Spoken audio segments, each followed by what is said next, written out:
Hi, welcome to Sugar Free. This is the Daily Tarot for Wednesday, the 13th of January. It's going so fast already, 2021. We have a new moon and it is in the sign of Capricorn, which is where we are at the moment. So that's all about leaders, leadership, top-down power structures, hierarchies. You will do what you are told. Sorry for the accent. It's an old cultural habit of the English to adopt a particular accent when we are pretending to be authoritarian. Yeah, it's about authoritarianism, authority. And the big planet aspecting it, and I can't say any closer than that because I'm not an astrologer, is Pluto, the planet of the underworld, of death and regeneration, of coming back from the dead, transcendence, kind of phoenix, scorpionic kind of thing. So I think it's going to be quite interesting what happens. It's going to be before I'm up, I guess, about 5:15 in the morning here in the UK. Mind you, sometimes these things wake me up, I have to say. Anyway, so we'll see. Bit of a interesting day, especially in terms of everything that is going on at the moment. So this will be a major arcana reading using the ancient Italian tarot. Let's see what we get for Wednesday the 13th of January 2021. Right, let's go. Oh, Magician in the reverse. Ooh. Righty ho. Let's get another one. Beautiful, beautiful. World in reverse. Okay. All we need now is the Fool in reverse, or the Devil, or the Tower. Let's see what we get. Sorry, I shouldn't make light of things. It is a very serious, it's a very serious time. It really is. Okay, card number 3. Oh, and relax. The High Priestess. Good. Right. Well, okay, whatever kind of doesn't show itself is nonetheless there, and we all know it. It's really interesting at the moment. There are so many things that are kind of absolutely out there in front of us. Really stark lies, injustices,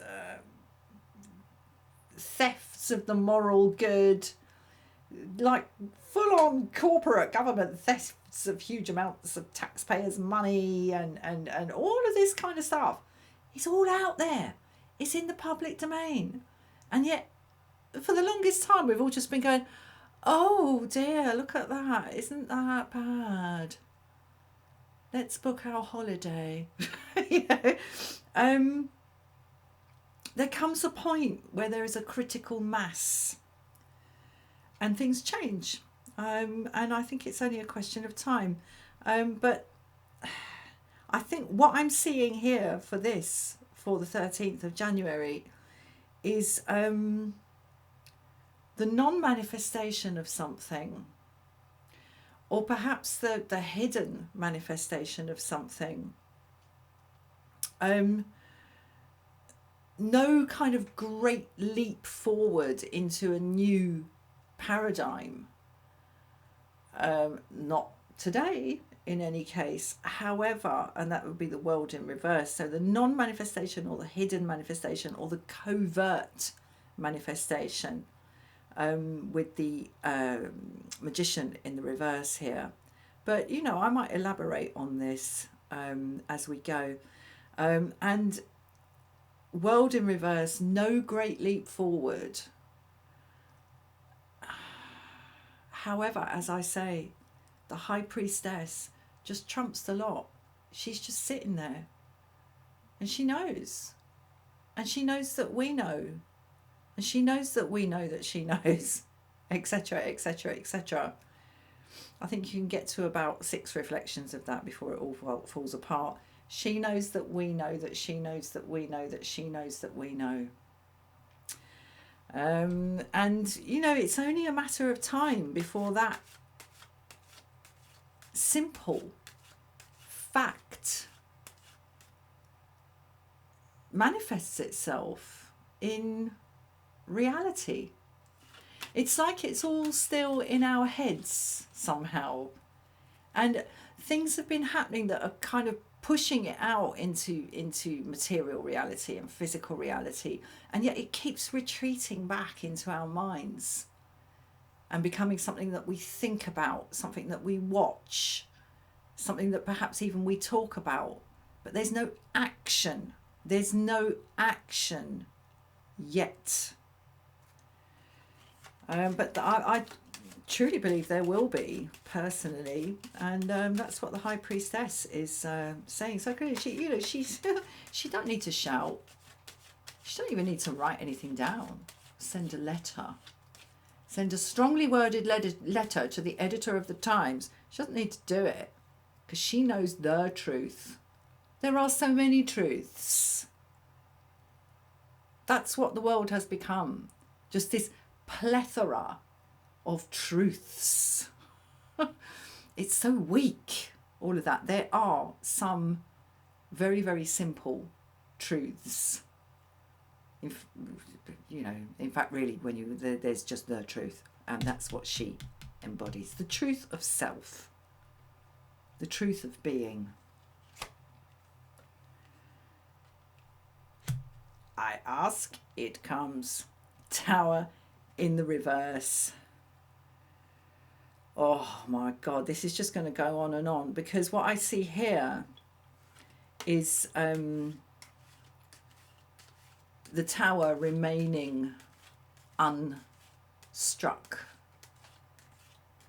the prison remaining locked and under the control of the guards and the governor, and nothing actually changing.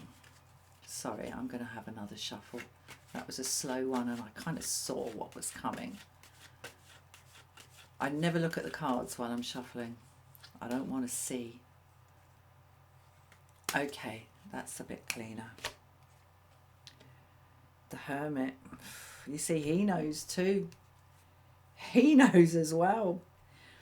The High Priestess knows the truth of the soul.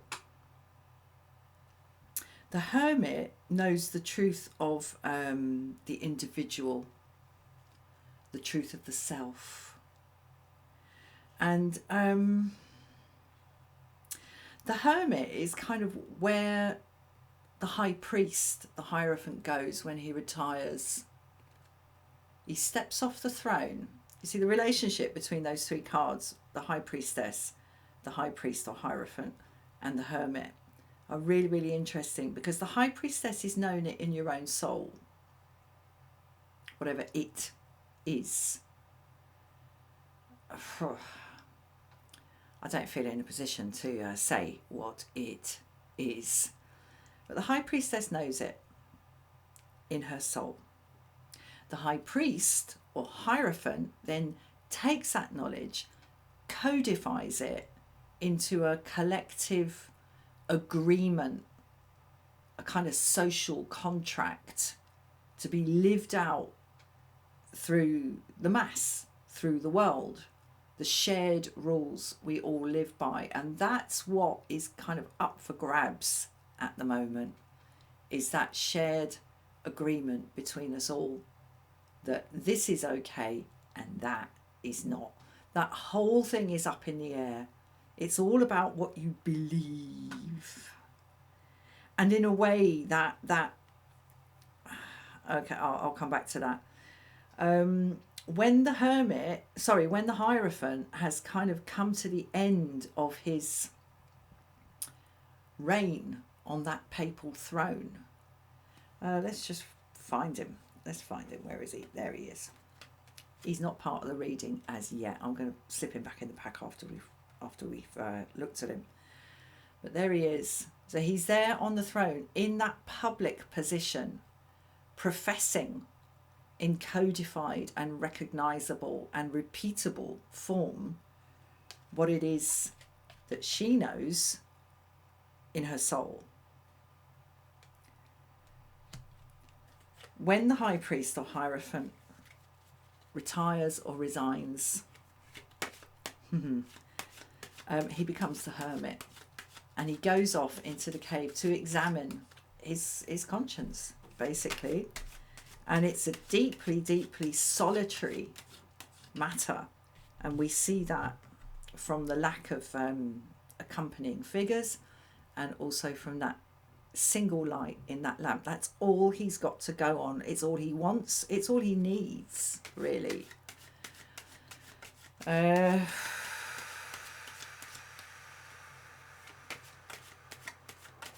However,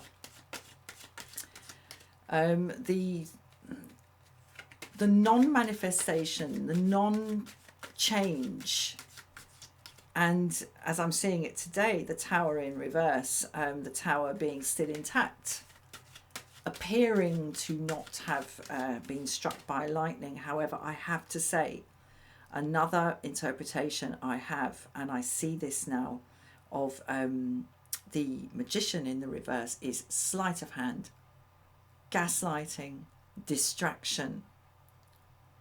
And I think that is linked with this.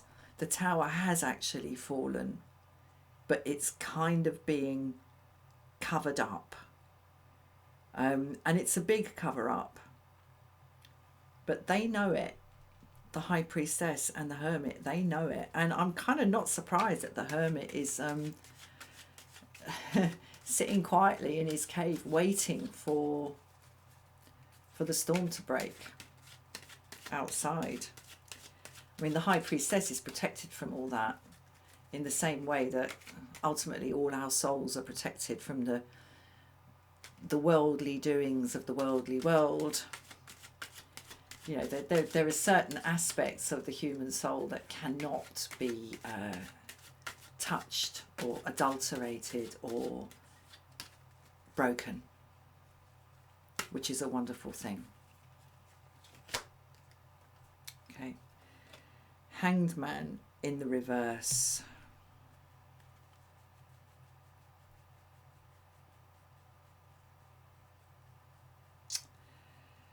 Yeah, this is quiet knowing.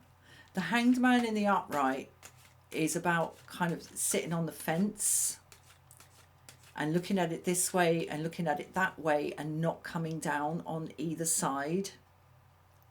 It's very passive.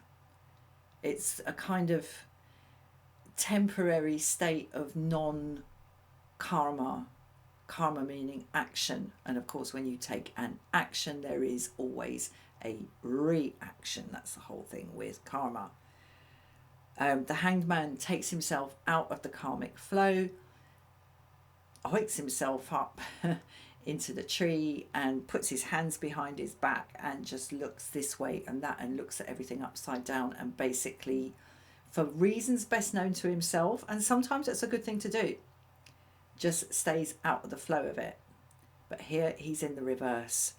But you know, certainly in this reading, the Hanged Man coming down out of that tree is not a kind of noisy, rushy affair.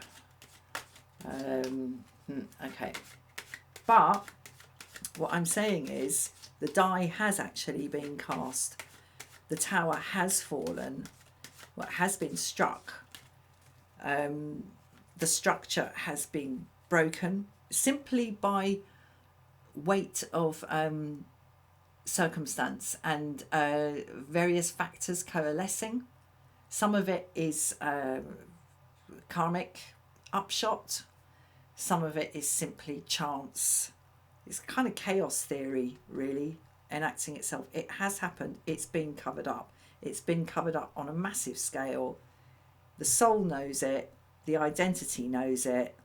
And, really quietly, we're all on this side or that side. The time for sitting on the fence is running out.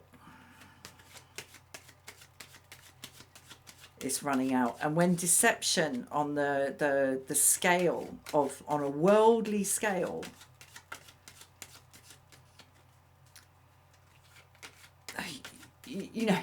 the world can only stumble on, bewitched by a spell, for so long. The poison wears off. The shackles rust. Nothing lasts. Justice in the reverse.